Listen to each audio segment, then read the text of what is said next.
Good morning, everyone, and welcome to the February 11th edition of Collect Our Cousins, engaging white people in the struggle for full democracy. I'm so excited to be joined this morning by Ty Porter and Crystal Lutton, and I will introduce them in just a moment. I just want to share my little preamble about why I created Collect Our Cousins.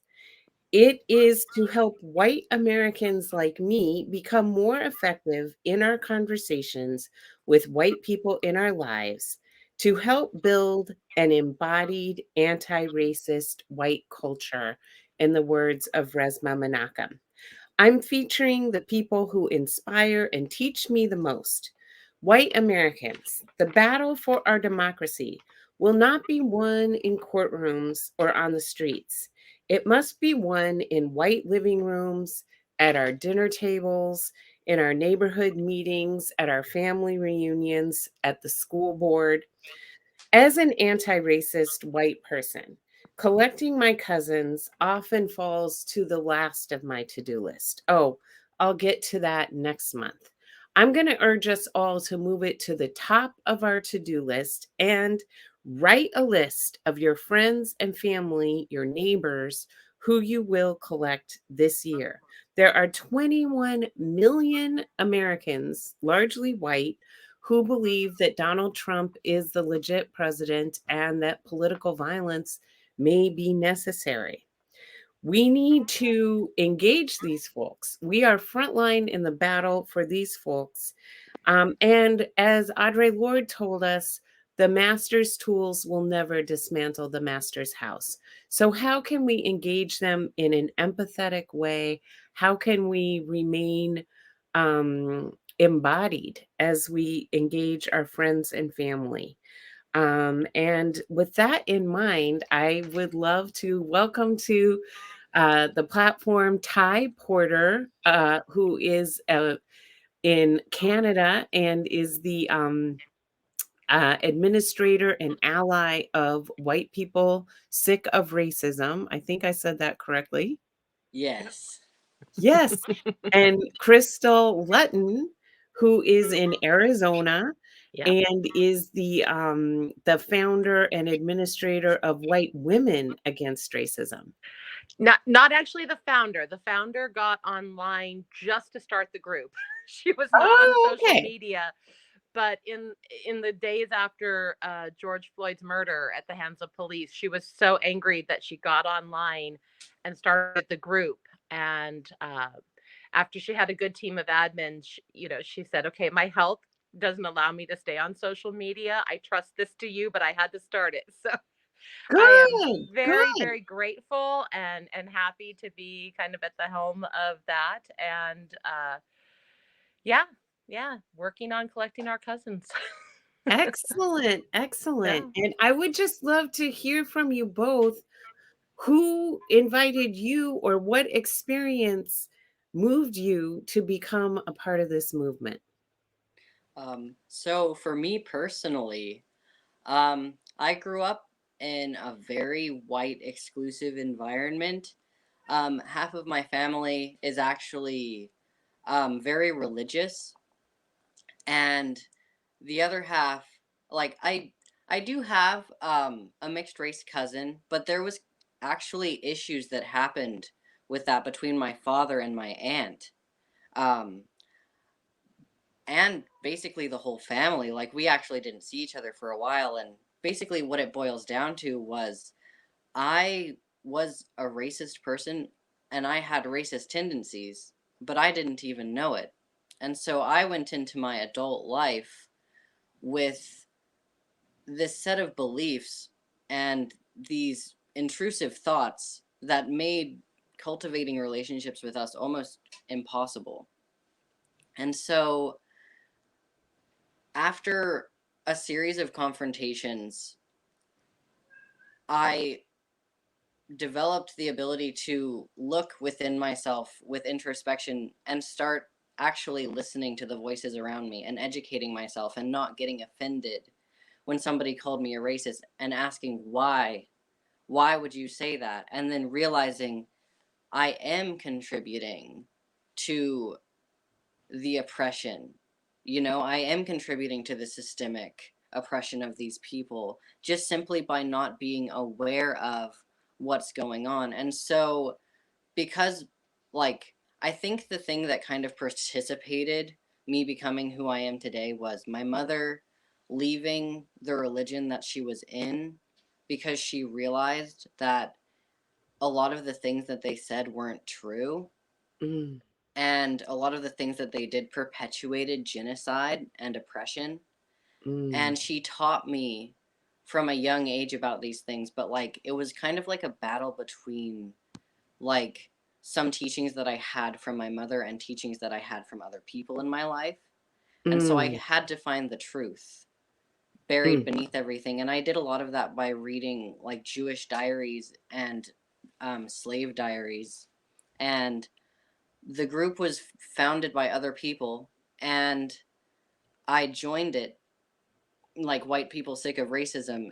And I very quickly started becoming engaged in all of the topics and really educating myself further. And I became an admin. And now, like, I go out of my way to listen to Black and Indigenous people of color's voices. Ever since moving to Canada, I've been educating myself more about Canadian history, American history, and the history of the two world wars. Basically, just everything that I can get my hands on. mm. Um, anyway, that's my introduction. I'll let Crystal talk I now. love that. So many threads I want to pull through, but I'd love to hear from you, Crystal. Well, I grew up in a military home Mm, and in very diverse neighborhoods. And I mean, just on a military base, it's a very diverse community. And we lived in Japan. So I had, and in Hawaii, different cultural experiences. And for a long time, I would have been someone saying, well, I'm not racist. I don't believe stereotypes. I don't hold to those things. And there were people in my life who were racist, and I definitely was not thinking, saying, or doing the things that they were. And it was, and I was very outspoken against active racism. But for me, a real turning point was something I mentioned when we were talking yesterday. A lot of the focus of my study in every area of life where I work is trying to find, realizing that people are arguing about the right answer to the wrong question. mm, And as I started to understand that there is a difference between the question, are you racist, and are you an active anti-racist? Are you doing the work of anti-racism? Um, and in some things I was, but in other things, because I didn't understand that better question, I wasn't doing everything that I could be doing.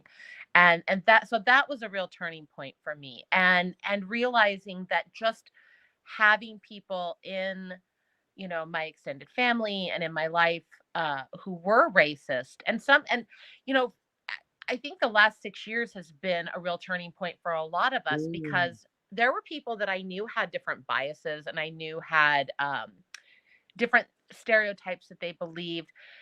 But until it became okay to say the quiet part out loud, I didn't even realize how deep those things went for them. mm, And that was a real wake up call. So here I was, functioning as a surface not racist, and doing the minimal work of calling out active racism, but I didn't realize that there was a surface level of active racism that wasn't being honest about what was underneath that surface. And so as I started to see more clearly what was going on there, I went, oh, I have to counter that. Like, I can't just be doing the obvious work. I need to go deeper and do more work, because there's a lot more work there's a lot more that needs to be uncovered and pulled out. And I think that a lot of people are very shocked at things that family members and friends have been saying over the last several years and doing over the last several years, and how quickly those unchallenged stereotypes were fueled and became, active racism that requires an equal level of active anti-racism to counter it. Thank you so much for sharing that. One of the things that really stands out to me is that I think a lot of white people, we don't even know what racism is. Like, we think racism is the KKK. And Right. because I'm not part of the KKK, therefore I'm not racist. I'm not part of the problem. Right. But Audre Lorde defined racism is the belief in the inherent superiority of one race above all others, and thereby the right to dominance. And the Mhm. way I was raised by my very liberal, open minded parents was to believe racism is terrible. Dr. Martin Luther King is wonderful. The way to not be racist is to be colorblind and treat everybody the same. But because I grew up in an almost entirely white community, I never actually saw them do that, right? Right. It wasn't intentional on their part, but literally, we did not know any Black people. We did not Mhm. know any Latino people, et cetera, et cetera.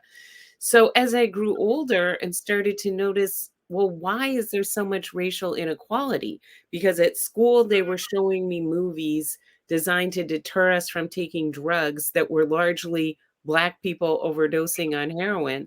And on Mhm. TV, I was seeing these super sensationalized images of Black people too. So I'm like, why is there so much racial inequality? The story I got back, both at home and at school, was we used to have terrible racism. But then there was a civil rights movement led by Dr. King, who is wonderful. And now opportunities are distributed equally. And Right. some families like ours work really hard. That's why we have what we have.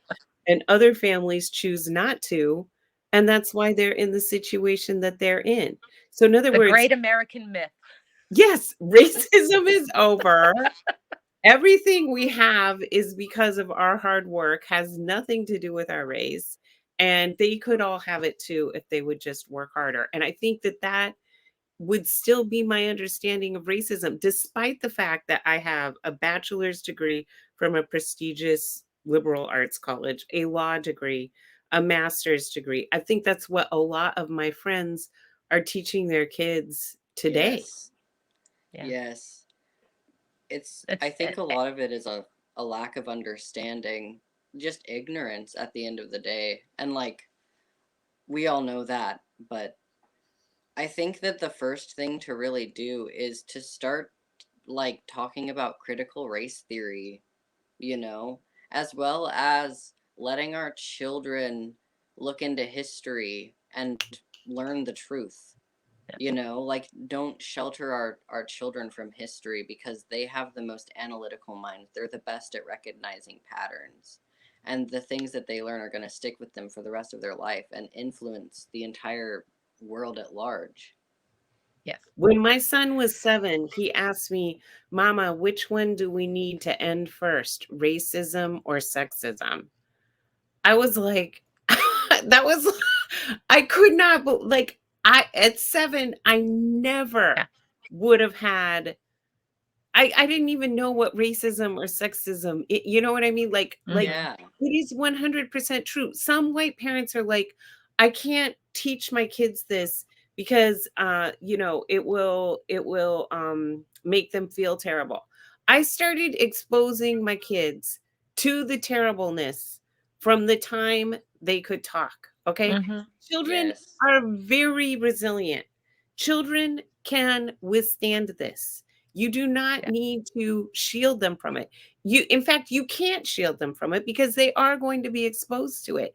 And if Right. you don't help them understand the context and the history, then they will start to integrate all these terrible stereotypes and assumptions from the time they're 6 months old.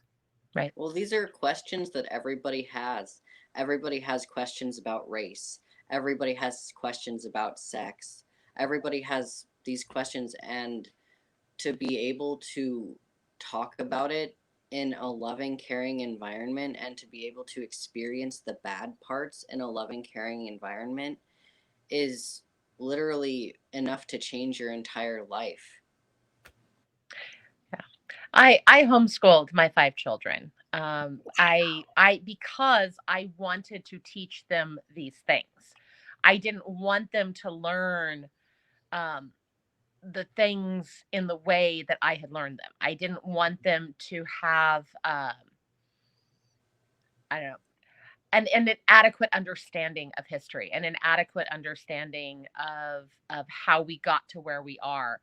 And several of my children just love history. They took it and ran way beyond. I mean, I have a great fascination with a lot of history, but they absolutely love everything history, and they will be the first to call things out. They will be the first to say, this was absolutely hateful. One of the things that I really appreciate, I'm hearing more and more this year, as we're in Black History Month, and the people who are saying, let's stop talking about slavery in Black History Month, because slavery is something isn't something that Black people did. It's something that was done to Black people. Slavery is white people history. Slavery is American history. And I think that we have this idea that there isn't a white culture. And that goes with the being colorblind. We can, we just are. They have a Black culture, we just are. And that is inherently white supremacist. That's just inherently, the idea that we just are and we exist without a culture or a history or a background or an influence. Uh, it's just inherently telling. And so, yes, it should be uncomfortable. And no, you don't take your 5-year-old and sit them down to watch 12 Years a Slave. You don't expose them maybe visually or detail to the things that are happening because they're 5.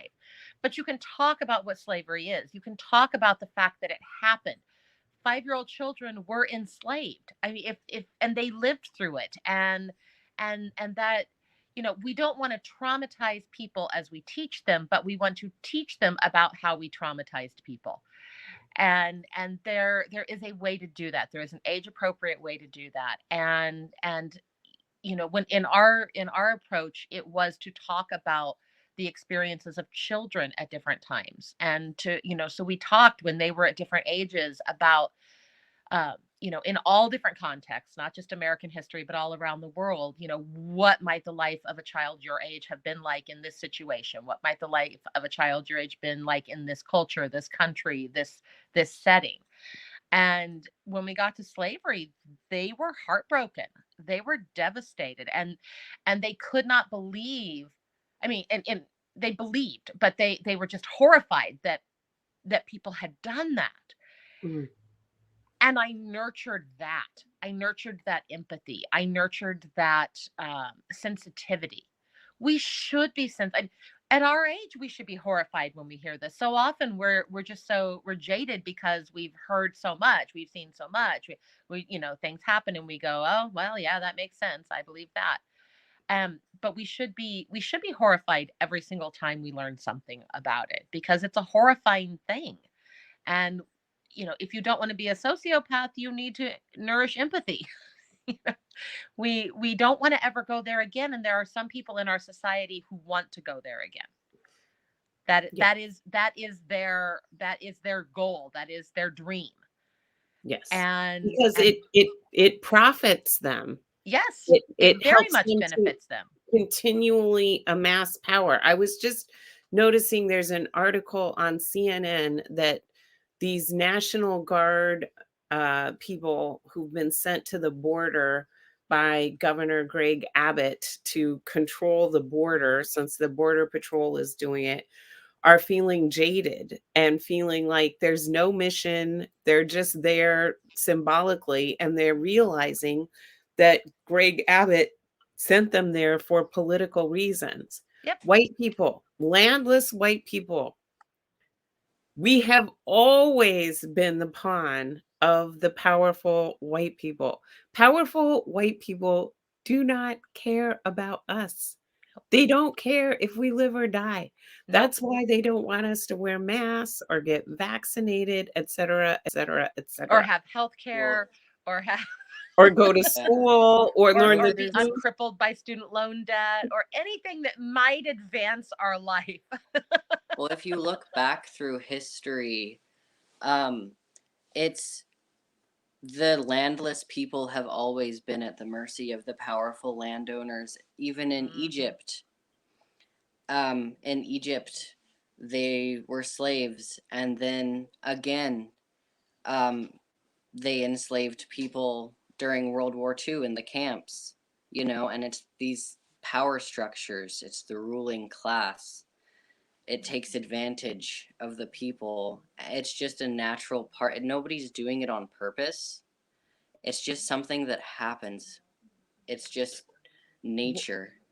Well, I wanna say it is very much rooted in tradition and history, but I Yeah, also wanna it's their say it is culture. not natural. It is Right. not It is on natural. purpose. It is on purpose, Yeah. Yeah. and what winds up happening is intergenerational trauma, right? So, Yes.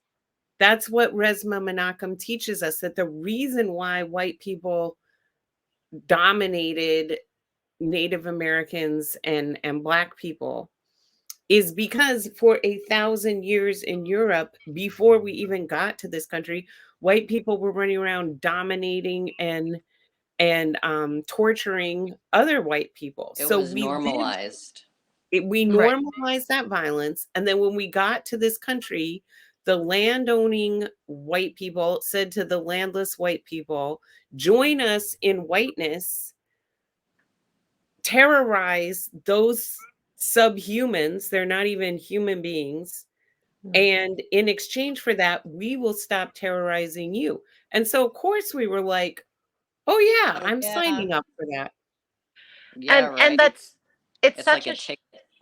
go ahead, Ty.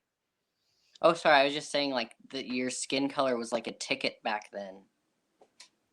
Well, and whiteness has been extended. Whiteness is extended when they need more people in one position over another. So, in whiteness became something that people aspired to. It was a Uh, level of acceptance. It's like, oh, well, you're you are the color on this card, not this card, so you get to be in. Or but there's always something that's benefiting them. They need more people to do this or more people to do that. And it's a very, very strange, whiteness is a very strange thing. And I've been, talking recently to people about how we cannot change the color of our skin. I mean, we can, but not naturally. Like you can tan, but you can you are the color that you were born. But even if you have lighter skin, you don't have to embrace whiteness. You can begin to see where you know where that whiteness isn't actually benefiting any of us. It's pitting us against other people who, if we realized we were on the same side as the other people being oppressed by the powerful, then we would all be able to work together to change things. But whiteness is one of the ways that we're divided. There's race, there's class, there's gender, there's sex, there's all of these different things that are classes and isms, because they keep us divided. And keeping us divided and distracted, and anything that you can be told, because of this you're better than these other people, keeps you in conflict with the other people, and not the people that we should all be in conflict with, and the people that we should all be opposing. Because we don't have to live in conflict with each other. We don't have to be divided. There's no, I mean, certain people benefit from that, but we don't see the benefit from that. it's Yes, true Being although we do see certain advantages, and we there yes we for white experience people. benefits, Yeah. but it's not improving our life. mm, And if we let go of those small benefits and partnered with the other people who want to change the power structures, we would see huge benefits. So in that, and so to me, we're not benefiting from it. We're benefiting in a daily, we're benefiting because of the system we live in. And I'm not trying, yeah, I don't want to undermine that. I benefit from being a white person. mm. But whiteness isn't doing me any favors in the big picture. It's not changing my life. It's not improving my situation. It's not, poor white people aren't suddenly going to become the rich white people because they work harder. They're just going to work harder and make more money for the rich white people. It's not. Yes. The counties that voted for Trump have a declining life expectancy. They're the Yep. whitest counties, Yep. and they have, due to alcoholism, suicide, overdose, and lack of access to health care, Hmm. the longevity is actually decreasing Yep. the most amongst white women. And yet this fervent, more white women voted for Trump in 2020 than voted Hmm. for Trump in 2016. One of my prior guests on here, I was sharing that with him, and he said, Eric Ward, he said, when people bring that up to him, he said, what I say is, what is remarkable is that 45% of white women went against their conditioning and did not Yeah. vote for Trump. And I'm like, Yeah. yes. How do we start to shift the narrative, and how do we engage more people in this movement, and that they stay in the movement for the long term, that they don't come Yeah. in, realize how enormous this project is, and opt out? Honestly, I think one of the ways is what we were just talking about. I definitely think there is a place for understanding that there are privileges. And I think maybe that's the distinction. There are privileges that come with being white, but you are not benefiting personally in your life. So when people get offended at being told they're privileged, they respond back with, well, I have this struggle, I have this struggle, I have this struggle, and I have this struggle. And I think rather than digging in and trying to make people acknowledge privilege, there may be a bigger place for saying, yeah, how has being white changed that for you? Mm, How has that benefited you? mm, Because this is where that comes from. This is why you're not advancing with that, because you are getting certain privileges from being white. So you Yeah. haven't opposed this status quo. But all of those other things are things that this other movement over here would like to change for you. mm, There are other people fighting. If you can let go of defending your whiteness and join this larger growing group of people who want you to actually have a good life regardless of the color of your skin, things will True. actually get better for you. mm. You And know, if we connecting if we with defend our whiteness, it's at the expense of everything else. it's true. And that is so self-sabotaging. So tapping into that, there's a part of me that wants to make people admit their privilege, but then there's another part of me that is realizing all these things you're saying about where you aren't privileged. Let's connect there. Mm. Let's Thank connect there. You're right. Whiteness has never done you any favor in that area. Why do you keep defending it? Whiteness has never done you any change in that area. Why are you still worried about it? And I wonder if that might get some people's attention. They're so worried about people teaching against whiteness, but there's a difference between against whiteness and against white supremacy, Mm, and pointing out where white isn't benefiting people may be an inroad there. It may be a place to connect with them. I The was really happy to see. Oh, I want to hear from you, Ty. I just want to add that Dr. Ibram Kendi posted that the book Stamped, his book for young adults, Hmm. continues Excellent to book. be in the New York Times bestseller list. That even in the midst of all of these bans and everything else, young people, teachers, parents are keeping this book in the hands of young people and really helping them to understand that. Ty, you That's wanted to Awesome. say something. yeah. I think a really good way to get the point across to other white people is just to explain the violence that happened, especially from the points of views of the people that it was happening to. They were treated like literal animals. They were compared to monkeys. Like, if you sit a white person down and they're like, "No, no, racism isn't real anymore." And you're like, "No. Listen. Listen, these people have been treated like animals for thousands of years. Do you not understand? Their suffering was looked at the same way as like a dog in a market, you Mm, know?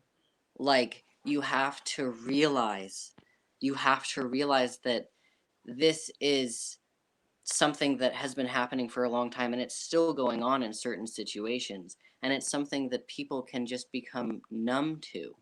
Like, mm, eh, I know I keep coming back to the World War, but that people were completely numb to suffering.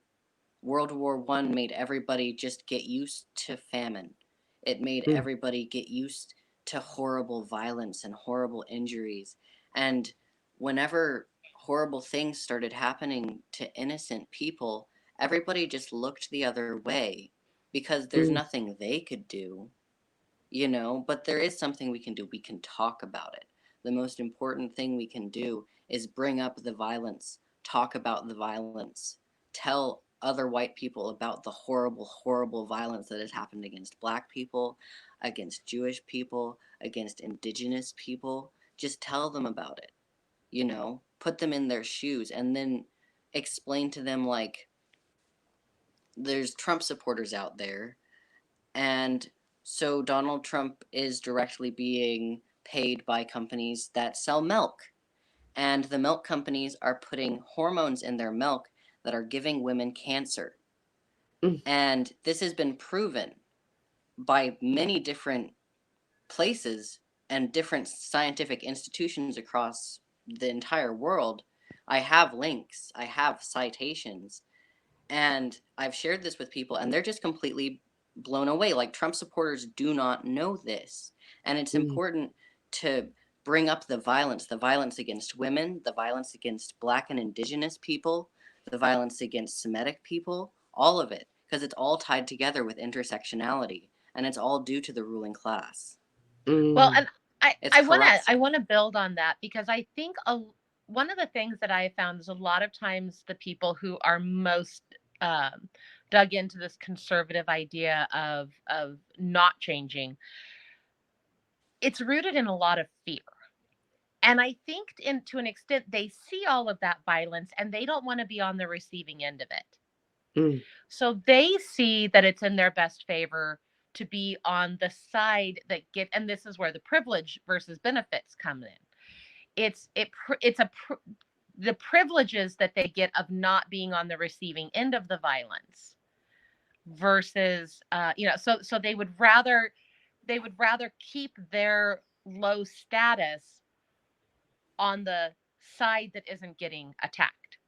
Being an oppressor, so every single white person has the choice between being an oppressor and being oppressed. Most people will choose being an oppressor unless they're Right. educated about how bad and evil that actually is. Every single white person has a choice between being an oppressor and being oppressed. And some white people are going to choose to be oppressors even if they know it's bad because they get off on the power trip.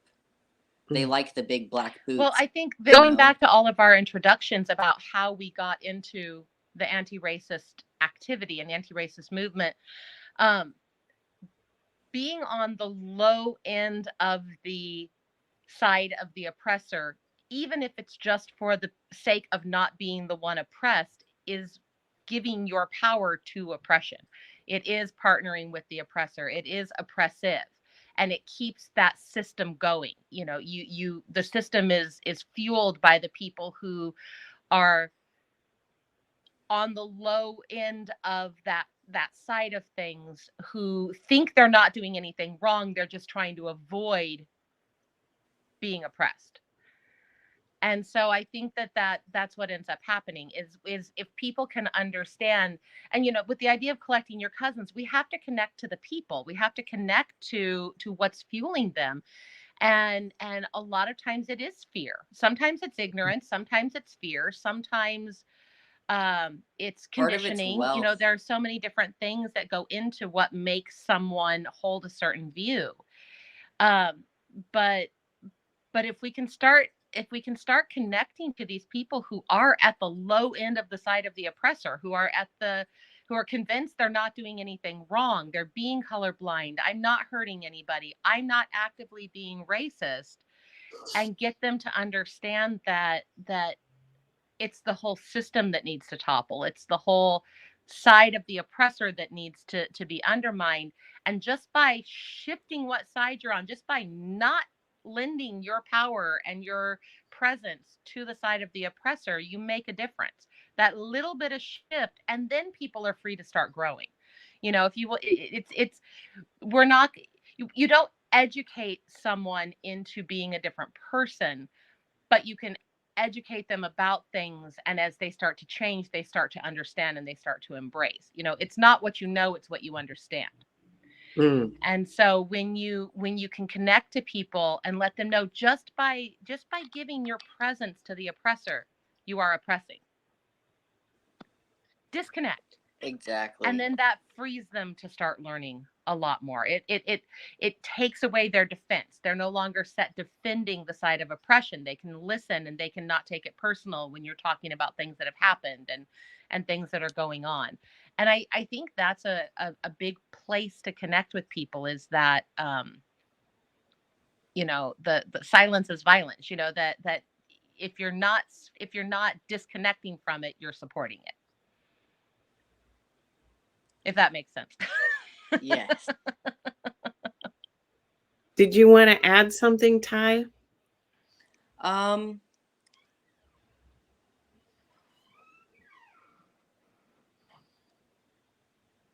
Not especially. You said Being something really powerful. Oh, sorry. Oh no, you can go. You said something really powerful about a particular thing that you read, that had a big impact on you.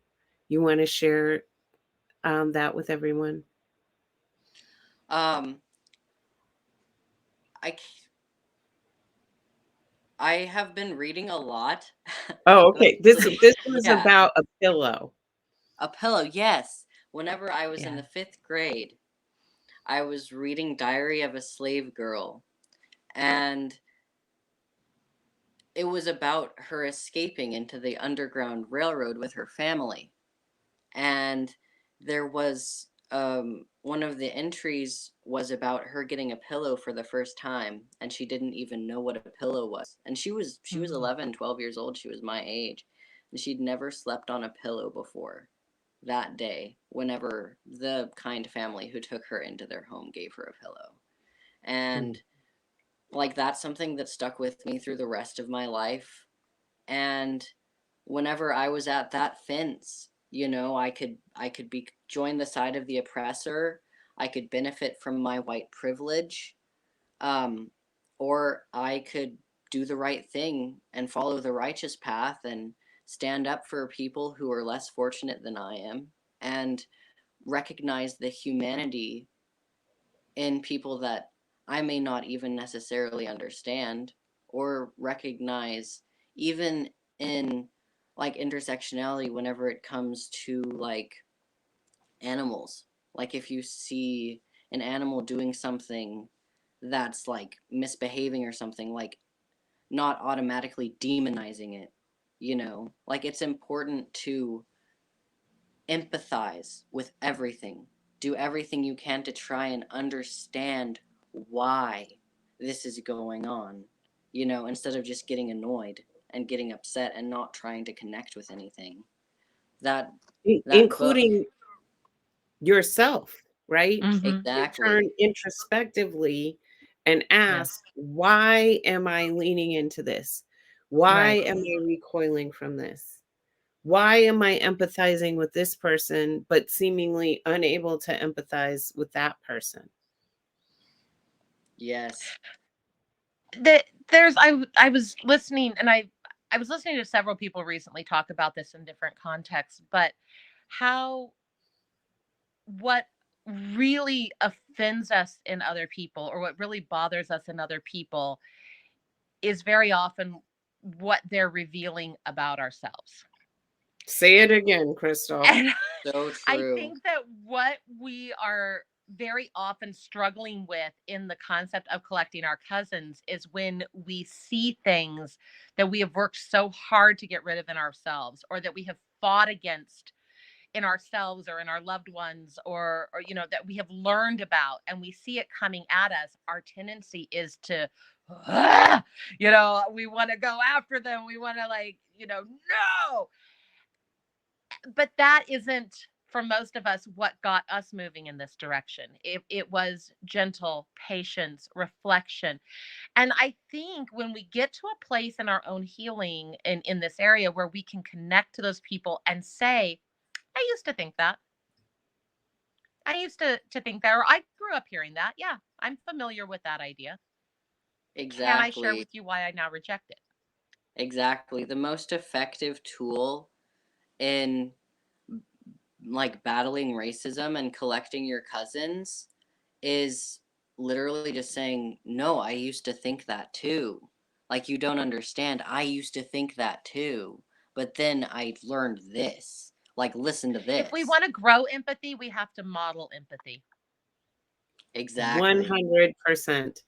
So A true. couple things are coming up. I'm in this really amazing group of white people. We all met at Resma Menachem's workshop in October. And one of the young women in the group, her name is Natalie, was talking about how we're all like bats hanging in a cave, sleeping.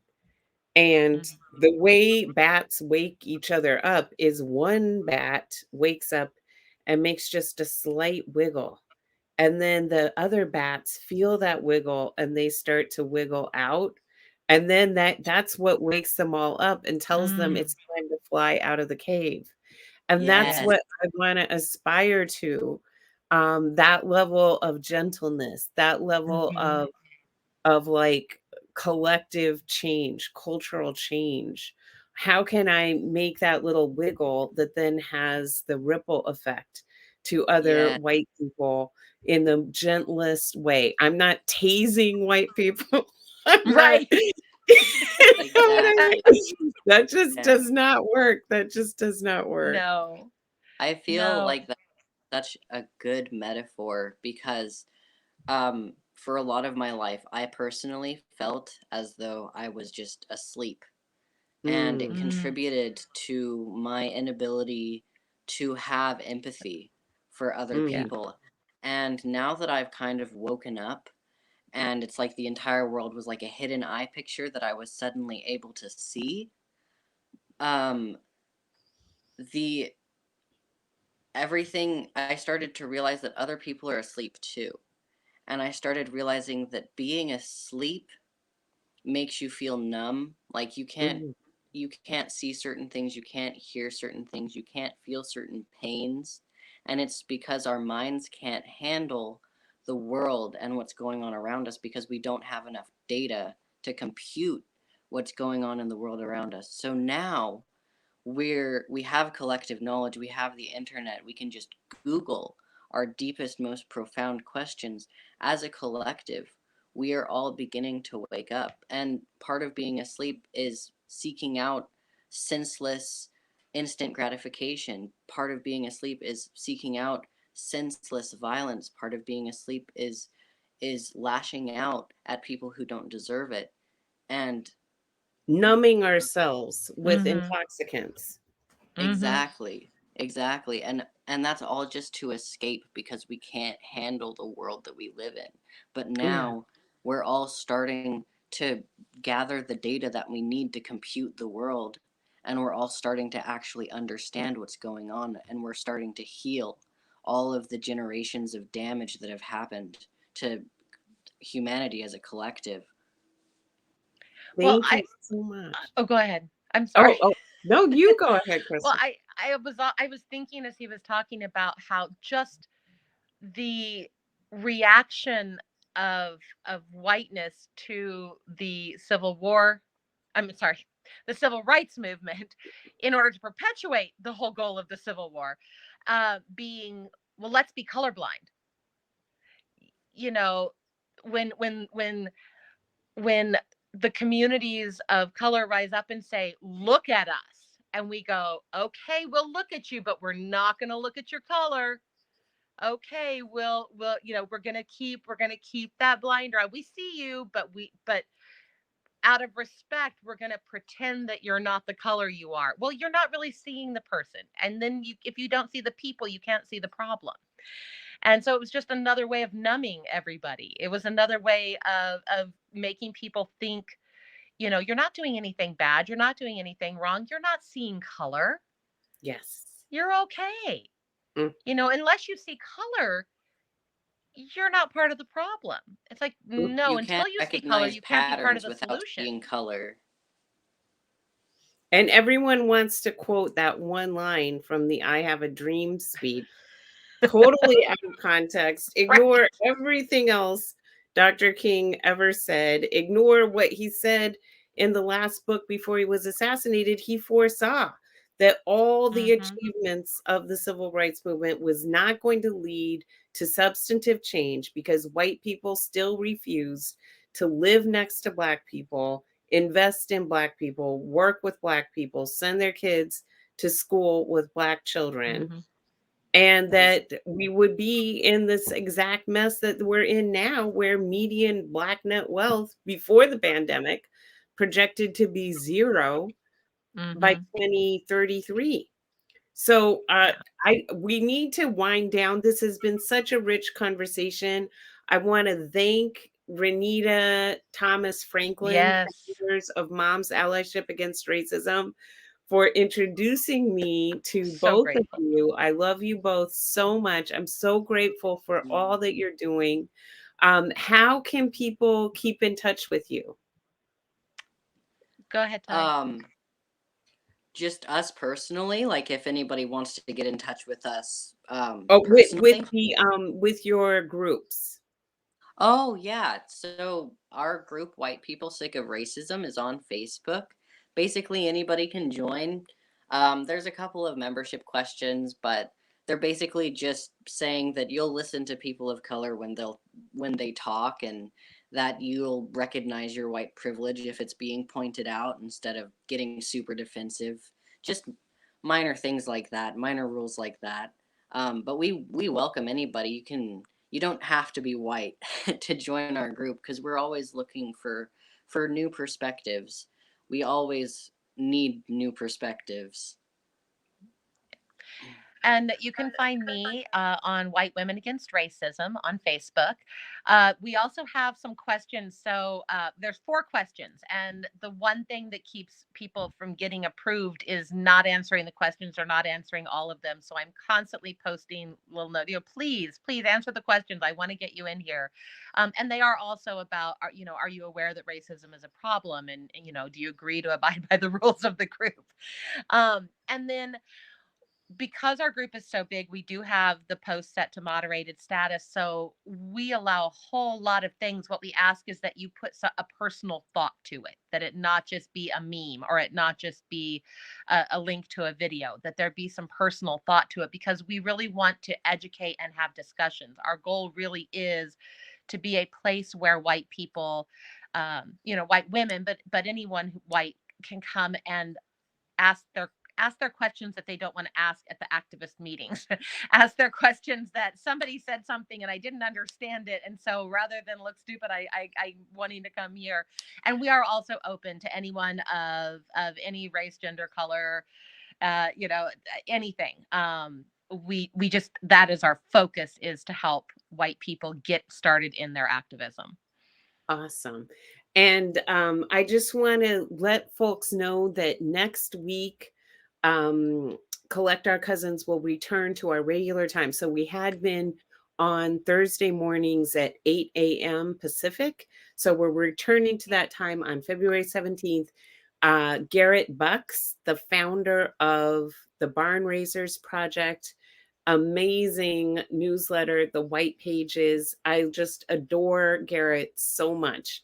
And he is going to be my guest next week, February 17th, 8 a.m.